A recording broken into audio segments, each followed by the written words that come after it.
الحمد لله نحمده ونستعينه ونستغفره ونؤمن به ونتوكل عليه ونعوذ بالله من شرور أنفسنا ومن سيئات أعمالنا من يهده الله فلا مضل له ومن يضلل فلا هادي له ونشهد أن لا إله إلا الله وحده لا شريك له ونشهد أن سيدنا وحبيبنا وشفيعنا محمدا عبده ورسوله أما بعد فأعوذ بالله من الشيطان الرجيم بسم الله الرحمن الرحيم يا أيها الذين آمنوا كتب عليكم الصيام كما كتب على الذين من قبلكم لعلكم تتقون أياما معدودات فمن كان منكم مريضا أو على سفر فعدة من أيام أخر سبحان ربك رب العزة عما يصفون وسلام على المرسلين والحمد لله رب العالمين.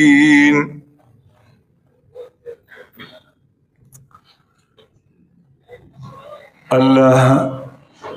جل مجله دی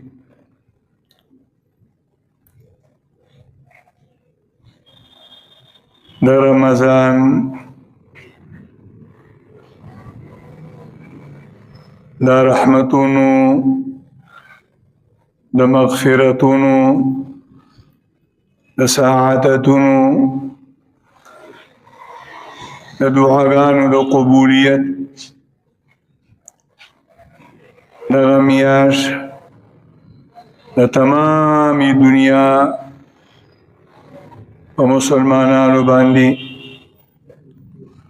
خیریت او عافیت سره تیر کی او دغه میاش دی الله جل جلاله و مونږ او پتا سو باندې د عافیت او د صحت او د برکت سره په زندگی کې بیا بیا راولي. الله جل مجله دی د دنیا هر مسلمان ته سره زمونږ د دغه میاشت دی د قدر د ادب او د احترام توفیق نصیب کی او په دغه مبارک میاشت کې دی الله جل جلاله هر مسلمان بنده د هر قسم گناهونو نه بچ کی او الله جل جلاله دی د دې مبارک میاشت دی د برکتونو په خاطر غیر مسلم انسانانو ته هم د هدایت توفیق نصیب کی.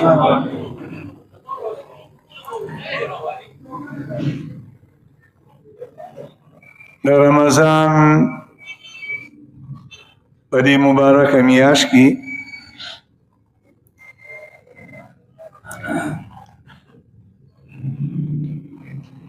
یو خو به مونږ او تاسو د الله پاک په فضل سره د دې خبرې خیال ساتو چې 15 وخته فرض مونږ په جمع سره ادا کوو.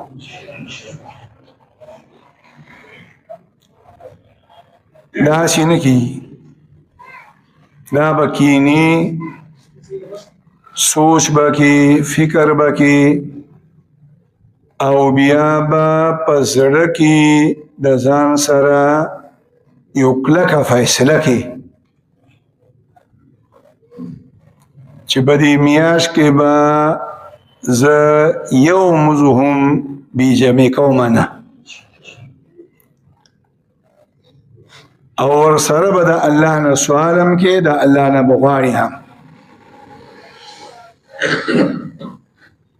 نو چې دا دواړه خبرې سره یوځای شي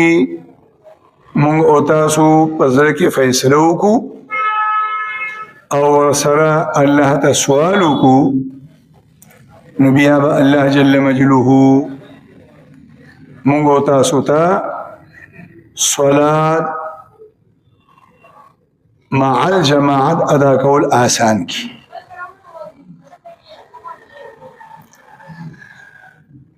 دویم با کوشش کوو د دې خبرې خیال به ساتو 15 وخته منزل چې راځو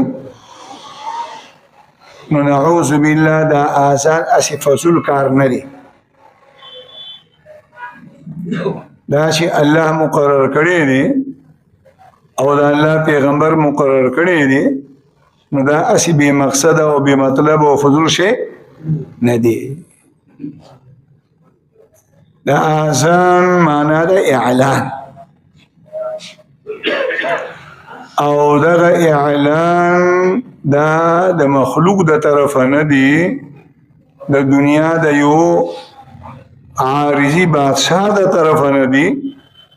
بلکې دا اعلان د احکم الحاکمین د رب العالمین د طرف دی او دغه اعلان مؤمنان و بندگانو ته دی او دغه اعلان مطلب دا دی رومانی ټکی پکې دا دی الله اکبر الله دا ارسن لوی دی نو چې الله دا ارسل لوی دی نو بیا د الله جل جلاله حکم پر کول د دنیا د هر ضرورت نه وړاندې دي نو چې دغه آواز وخت راشي مخې سره دکان نه راپاسي د کور نه راپاسي د بچو نه راپاسي د بیٹک نه راپاسي او راشي د الله کور ته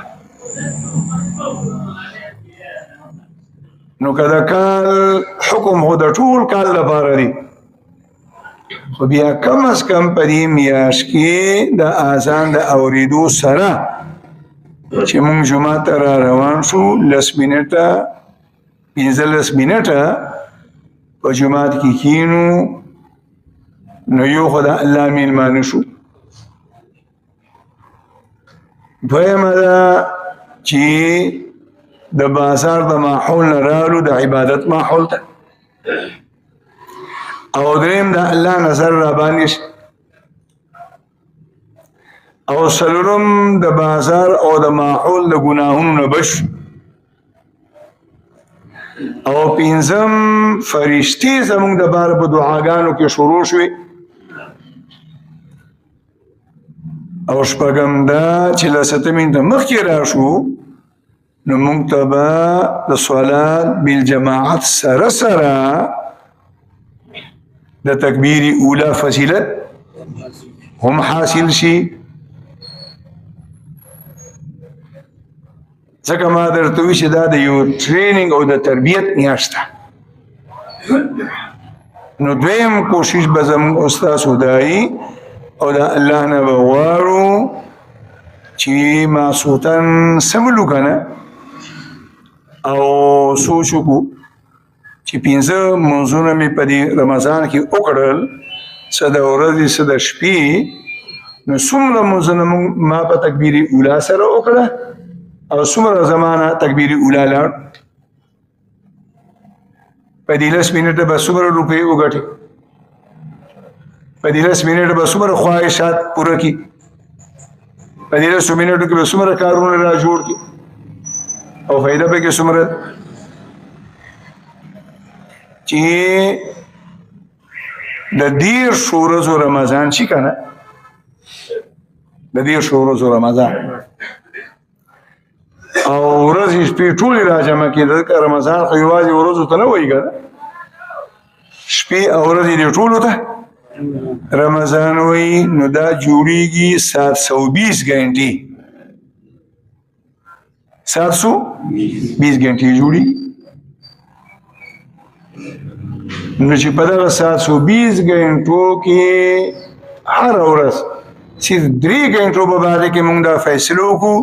چې دا به په عبادت کې لګو ډېرې نه نو څو घंटे شوي 90 घंटे شوي دا 3 واره घंटे چې راجمه کې په دې کې 15 وخته مونځ هم راغه تلاوت هم راغه ذکر هم راغه تکبیر اوله هم راغه ټول بغیر یا چې د شهر سوس کې او دا خبرې اسی نه زده کیږي او نه په انسان کې راځي ځان به فکر باندې کې لاله محتاج غني خپل زړه باندې په خپل نفس باندې به خواري او محنت پکې نه دا برېږي الله دې په موږ په تاسو ټول کې دا صفات راوړي دریم دا چې دا آسمانی کتابونو میاشته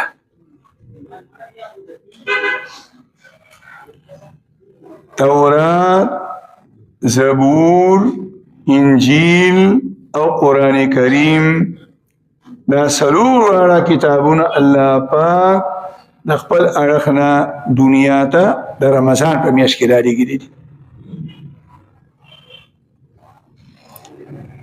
نو د دین دا اندازه لګي چې د الله جل جلاله په نظر کې د رمضان د میاشتې څومره اهمیت دی نو دریم کار به دا کوو چې په 24 घंटो کې د تراویح کې خودی دی د تراویح نه علاوه به هم ټیم ټیبل جوړ کو او یو غنټه یا نیمه غنټه دا به د الله د قرآن تلاوت ته ورکو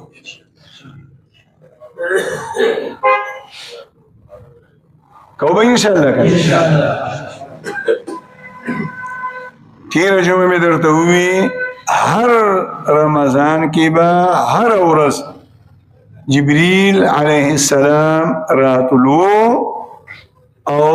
د نبی عليه الصلاه والسلام سره به د قران کریم دور کولو کم رمضان چې د نبی عليه الصلاه والسلام د جن او د زندګۍ آخرنی رمضانو نو په دغه رمضان کې د الله پیغمبر سره جبريل عليه الصلاه والسلام دو ځله د قران دور کړي دور معنا دا چې اول به حصه جبريل وي الله پیغمبر ورته خوږي خو او بیا به الله پیغمبر هغه حصه لوستله او جبريل ورته وږي خو نو په انسانانو کې د محمد رسول الله صلی الله علیه وسلم افضل انسان بلشته په ملائکو کې د جبريل عليه السلام نه افضل او الله ته مقربه فرشته بلشته نو چې دغه دواړه کسان د رمضان په میاشت کې د قران د تلاوت دومره خیال ساتي بیا دې مونږ خپل ځان په خپل پتله کې وتل نو کومه ان شاء الله ان شاء الله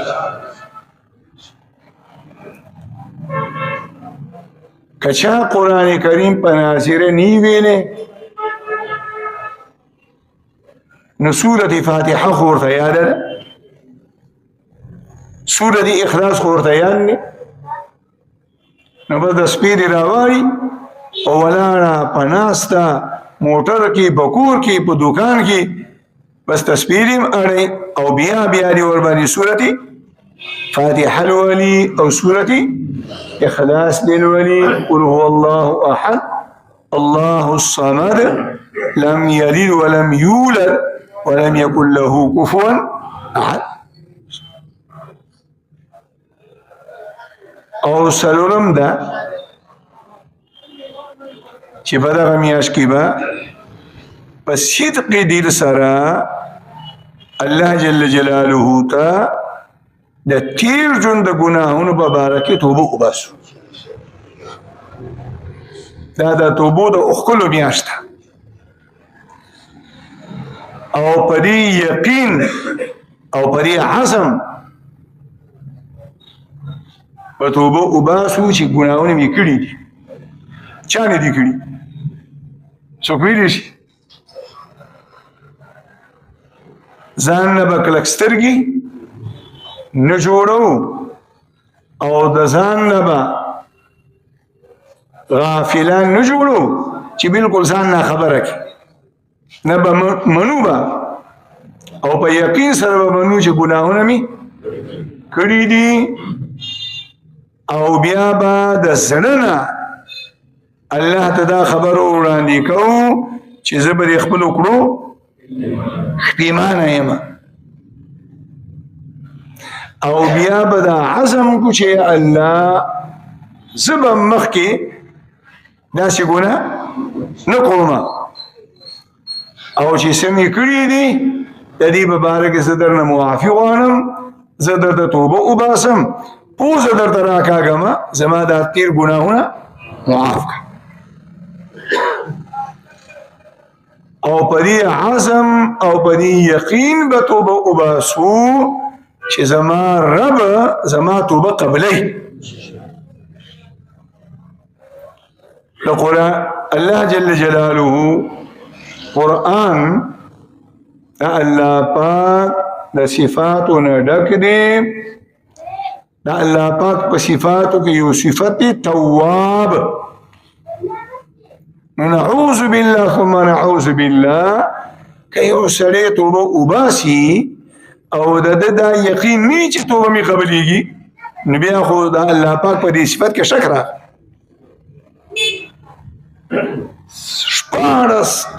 100% به دې یقیني چې الله پاک په توبه قبلې نو توبه به وباسو. حدیث کې راځي چې زما بنده ته به ګناهونه کې او توبه به وباسي او ته به د توبو په اخکلو ستړی شې خو زه ستا په بخښنه نه ستړی کېږم. نو انشاءالله توبه به وباسو که نه؟ الله دې ما ته هم توفیق راکړي او الله دې تاسو ټولو ته توفیق درکړي او دا توبې توفیق به الله راکوي چې کومې خبرې ما درته وکړې چې موږ دا ومنو چې یو هم پکې بسر که د ګناهونو نه پاکه نشته دي، که مولا دی او که امي، امام دی او که مقتدي، شاګرد دی او که استاد، ټول ګناهونه کوي. او دا زه نه وایم، دا محمد رسول الله صلی الله علیه وسلم فرمایي کلکم خطاؤون، تاسو ټول ګناه کوونکي او ډېر خطا ډېر وخیر الخطائین التوابون. خو په ګناهګارو خلقو کې بهترین ګناهګار هغه دي چې هغه بیا توبه وباسي. او بل کار به د الله پاک په فضل سره په دې میاشت کې دا کوو چې دا خپله ژبه به د استغفار په الفاظو باندې اموخته کوو او د استغفار چې کوم مفهوم او معنا ده هغه به په ذهن کې راولو چې دا زه څه وایم. حدیث کې راځي نبی علیه السلام با ناستو او په یو مجلس کې به صحابه کرام ورته غوږ ایښی شمار به یې کولو او د الله پیغمبر به د ځان سره لګیا رب اغفر لي وتوب علي انك انت التواب الرحيم. رب اغفر لي وتوب علي انك انت التواب الرحيم. استغفار پکې امر او توبه پکې امر. رب اغفر لي اے زما رب ما وبخ وتوب علی او توبه می قبولک او تا ته څه کوم انک انت التواب چې توبه قبولولو والا ته او یوازې توبه نه چې کله ته توبه قبوله کی توبه هم قبوله کی او بیا به توبهګار بنده باندې الټا رحم هم کی الرحیم. نو نبی علیه الصلاۃ والسلام خو ګناهونه نه لیکي نه کبیره ګناه کړی دا او نه صغیره ګناه کړی دا نه د نبوت نه وړاندې کړی دا او نه د نبوت نه رستو کړی دا دا زموږ ساسو ایمان او یقین دی. خدای الله پیغمبر با په داسې اهتمام سره چې دا وظیفه وی لوستل به ما او تا ته به دا سبق خودلو ما او تا ته ترغیب